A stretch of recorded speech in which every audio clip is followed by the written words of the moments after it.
하다 보니까 이러한 상황이 발생한 것 같습니다. 그런 부분에서 그 안정적인 골재 공급이 제대로 되지 않지 않았나라는 그 문제 제기 하나 하고요.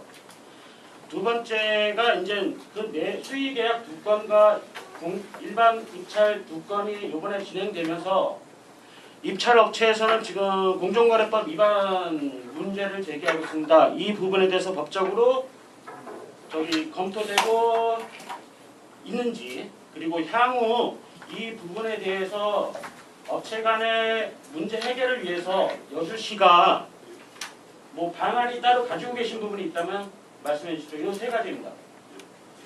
그 안정적인 골재 공급 계획 이 부분은 사실은 이것이 우리가 예를 들어서 해사를 공급하지 못하도록 하는 이런 부분들이라든가 이런 부분이 옛날에는 없었습니다. 그래서 우리 남한강 준설토가 그동안 이 여주를 중심으로 멀리 가지를 않았습니다. 그래서 판매가 부진했습니다.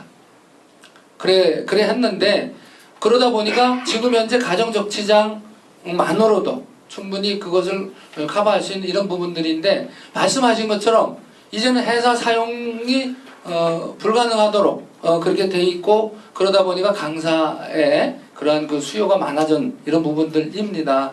그래서 이것을 4개를 다 풀지 않고 만약 1개를 한다라고 하면 말씀하신 대로 지금 수급에 문제가 생깁니다.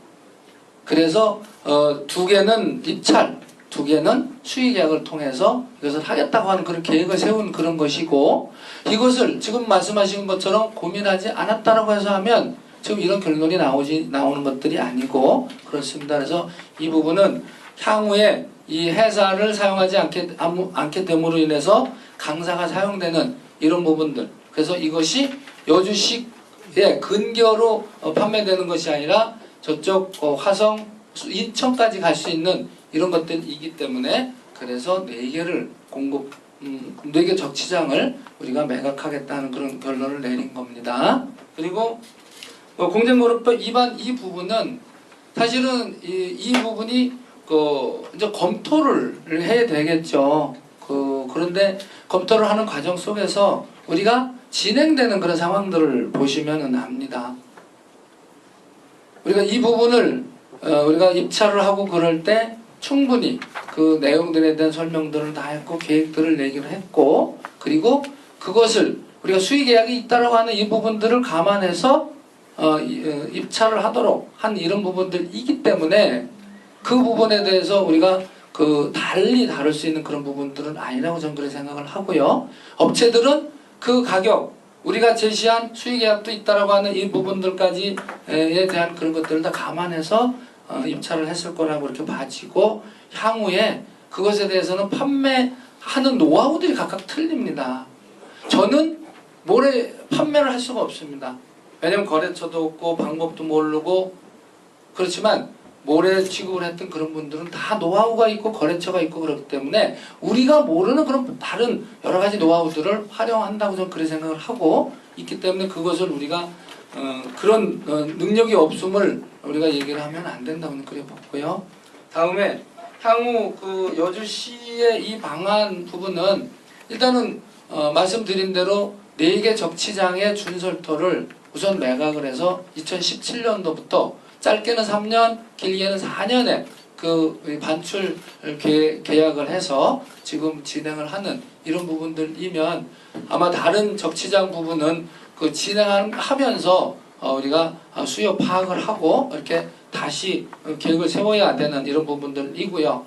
그리고 저는 이 준설토 부분에 대해서는 지금 설명은 다 드릴 수 없지만 다각도의 그러한 방안도 우리가 조기 매각을 원하는 이런 부분들이 있어갖고 이것을 준설토 자체로 판매하는 이런 것도 검토를 했습니다. 예를 들어서 철도를 이용해서 준설토를 가지고 가갖고 거기서 골재를 생산해서 판매하겠다라고 하는 그런 업체들과도 우리가 협의도 했었고, 또 이 부분을 그냥 준설토로 싣고 가서 제3의 지역, 여주가 아닌 제3의 지역에서 거기서 골재 생산을 해서 판매하겠다 라고 해서 그냥 차떼기로도 이렇게 가져가겠다는 이런 회사도 협의를 하고 그랬습니다. 그렇지만 그것이 쉽게 결정이 돼서 할 수 있는 그런 부분들이 결국은 이익이 남아야지 그 회사들은 할 수가 있는 그런 부분이고, 또 이것을 기차로 가져간다라고 하더라도 기차로 가져갔을 때 그 방법이나 이런 것들이 있어야 되는 이런 부분들이기 때문에 제가 많은 부분들을 검토하고 했던 그런 부분들은 다방면으로 이렇게 해서 그것이 진행이 되지 않고 그렇지, 그런 부분들에 대해서 협의도 하고 하는 그런 내용들에 대한 것들이 충분히 있었다라고 하는 말씀을 드립니다. 또 얘기 안 하신 분 중에서 지금 궁금하신 분들 얘기해 주시죠. 시간이 11시 50분입니다. 아니 그래서 그거는 이제는 질의 안 하시고 시간 바쁘신 분들은 이렇게 가셔도 되고, 이것이 시간에 쫓겨서 설명이 부족하다라고 하는 그런 부분들은 저는 아니라고 보기 때문에요. 충분하게 질문하시고 충분하게 답변하는 이런 걸로 하겠습니다. 그러니까 혹시 다른 약속 있으신 분들은 가셔도 되고요. 또 이렇게 정말로 궁금하신 게 많아서 지속적으로 여쭤보실 분들은 여쭤보시면 제가 충분한 답변해 드리겠습니다. 네, 시장님 다시 질문 다시 예, 한번. 그러세요. 지금 이천에 있는 업체가 25억을 집어 넣어놓고 공정거래위에 제소하고 감사원에 제소하고 나중에는 검사 이렇게 운운하고 있는데, 거기가 지금 만약에 지금 진행이 내가 알기로 20억 넣어놓고 지금 왜 못하느냐면 고엽제 4,830원에 줬기 때문에 경쟁력이 떨어진다. 아까도 이제 시장님 잠깐 말씀을 하셨는데요.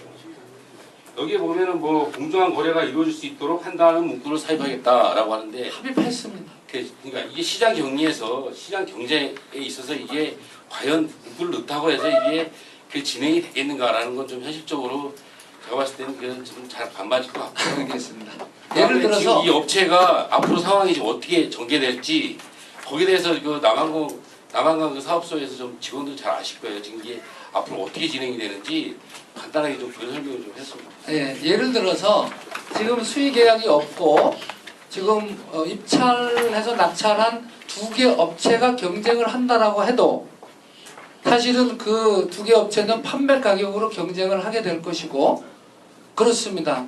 그러면 사실은 이 부분에 대해서도 우리가 고지를 한 것이 아니고 그냥 갑자기 수의 계약을 했다라고 해서 하면 지금 우리 배석한 기자분께서 말씀하신 그런 부분들에 대해서 얘기가 맞습니다. 하지만 우리가 2017년도 매각 계획을 다 고지를 했고, 그리고 만약 이 수의 계약을 안 했다고 하더라도 2개 업체는 서로 경쟁을 해서 어느 한 업체가 치고 나가게 되면 다른 업체는 부진할 수 있는 이런 부분들을 가지고 이 수의 계약한 것을 가지고 이렇게 했다라고 하는 이런 부분들은 사실은 모든 상행위에 맞지 않다고 저는 그래 봅니다. 그렇게 했을 때 공정거래위원회 제소하고 그다음에 감사원 이런 부분들에 대해서 얘기를 했을 때 우리 여주시가 그런 부분들에 대해서 정말 흠결이 있는 이런 것들이라고 해서 하면 그것에 대해서 대응도 해야 되겠다고 하지만 그런 부분들이 아니잖아요. 그러면 업체들이 자기네들 이 노하우나 이런 것들을 가지고 이 부분들을 판매를 해야 되는 이런 건데, 예를 들어서 우리가 물건을 사놨는데 이거 판매하겠다고 해서 하는데 어느 업체는 노하우가 많아서 거기 다 그쪽으로 나가서 90% 판매가 되는데 10% 이 시장을 가지고 할 수가 없는 그런 경우에는 그 회사는 별도의 다른 방법들을 찾아서 판매도 하고 그렇게 하잖아요. 일반 제품들도. 그럼 이것도 마찬가지 경쟁하는 그런 부분들이라고 해서 하면 그 기왕에 있는 그런 낙찰을 본 그런 업체들과 또 수의 계약을 하는 이런 부분에서 수의 계약도 우리가 정당하게 이 특혜를 주거나 이런 부분들이 아닌 이 평가 방법에 의해서 한 이런 것들은 진행되는 것이라고 해서 하면 저는 그 부분에 대해서 우리가 얘기를 해서 어떻게 하겠다고 하는 이런 것들로 얘기를 해야 될 거는 아니라고 저는 그렇게 봅니다. 앞으로 그럼 어떻게 진행되나요? 지금 그건 저도 모르죠. 아니 우리 돈을 안 주게 되면 해야 되는 건가요? 우리가 이제 계속 그 공문을 보내고 2차로 공문을 보내도록 그렇게 이제 돼 있고 그래서 그게 거기서 이제 그 계속 납입을 하지 않으면 그것에 대해서는 해약을 하게 되나요? 해약을 하고 그다음에 불공정 거래 업체로 대입사를 하나? 그 불공정 거래 업체로 그 회사는 또 이렇게 그 하야되고 하는 이런 절차들은 이렇게 있습니다만 자세한 것들은 또 그런 절차들로 이렇게 해서 다시 설명을 하도록 하겠습니다. 예, 우리 김상민 기자. 강모래가 이제 시장성이 있는 것 같은데 네네. 그러니까 딱 펼쳐졌을 거 아닙니까? 네네. 그러면 그 수의계약이라는 거 자체가 불공정 계약이고 특혜라는 거라고 생각을 하거든요. 수의계약 자체가 뭐냐면 국가보호소의 요구를 거부할 수 있는지 그리고 거부할 수 있는 방법이 있는지 만약에 없다면 왜 없는지는 말씀해 주시기가 좀 곤란하겠지만 좀 표현을 좀 해주셨으면 좋겠습니다. 수의 계약도 하나의 계약입니다. 입찰에 의한 계약도 계약이고 그렇기 때문에 이것을 어떤 것을 선택을 한다라고 해갖고 그것이 뭐 법에 위배된다고 하는 그런 부분들은 아닙니다. 다만 수의 계약을 할 수 있는 그러한 그 조건들이 있고 그리고 이 부분은 수의 계약을 할 수 있는 조건들이 갖춰졌기 때문에 수의 계약을 하는 그런 것이거든요. 그래서 그 부분에 대해서 뭐 특혜다라고 하는 아니다라고 하는 이런 부분들에 대해서는 우리 김상민 기자분도 그 이 가정이나 사회생활을 하고 그러면서 어떤 때는 그 이 의사결정들을 하고 그래야 할 때 그것이 법에 저촉되지 않으면 그런 의사결정을 할 수 있는 그런 것들이 되잖아요. 그래서 그런 측으로 이해하시면 좋겠습니다. 네, 박매장. 네. 제가 전체적인 틀에서 봤을 때 기본적인 이렇게 기자 설명을 하기까지 된 원인이 집행기관과 의결기관이 충분한 의사소통이 이루어지지 않았기 때문이라고 생각이 듭니다. 오해 여지를 만들어주고 또 뭔가 충분한 협의가 이루어지지 않은 상태에서 서둘러 계약된 거 이러한 그 작은 행동들이 의결기관에서는 이제 많은 오해 여지를 남겨드린 거거든요. 앞으로 매각권도 좀 더 남아 있는데 이런 상황이 생기지 않도록 또 어떻게 하실 것인지 좀 얘기해 주세요. 그건 아까 설명을 드렸는데요. 어쨌든 이런 부분들이 그렇게 서로 입장이 다른 이런 것들로 인해서 견해 차이로 인해서 이렇게 이루어졌다라고 해서 하면 앞으로 충분한 소통을 해서 그런 부분들을 해소하겠다 그렇게 말씀드릴게요. 네, 감사합니다. 예, 뭐 이제 오늘 이제 12시가 다 되고 그래서 이제 뭐 더 이상 이렇게 질의를 하시는 분들이 안 계신 것 같은데 일단 오늘은 이렇게 설명을 드리는 것으로 하고 오늘 나눠드린 설명 자료집과 또 성명 기자회견 자료 이 부분들이 있으니까 이것을 참고로 이렇게 하셔서 또 이렇게 해주시고요. 앞으로 저는 여러분들께서 이렇게 관심을 가져주신 것에 대해서 다시 한번 감사드리고 또 이렇게 의회와 여주시가 또 기자회견을 통해서 또 이렇게 얘기하는 이런 부분들이 다시는 일어나지 않도록 소통하는 이런 부분들 이렇게 하도록 해서 하고 또 우리 기자분들에게 이게 지금 이제 좀 당초 얘기가 됐던 것보다 좀 늦게 설명이 되는 거는 제가 이제 29일까지 한 여지 없었기 때문에 그래 된 것이고 와서 어떻게 보면 30날 그 다음에 31일, 2일, 3일 동안 여러분들에게 시원하게 이렇게 설명을 드릴 수 있도록 이렇게 하려고 또 많은 부분들 자료 이렇게 만들어서 드린 거니까 자료 이렇게 유용하게 활용해 주시기 부탁드리겠습니다. 자, 이상으로 기자 설명회를 모두 마치겠습니다. 아까 그 공지해드린 바와 같이 저희가 소양로 가든에 점심을 준비해 놨습니다. 시장님께서는 다른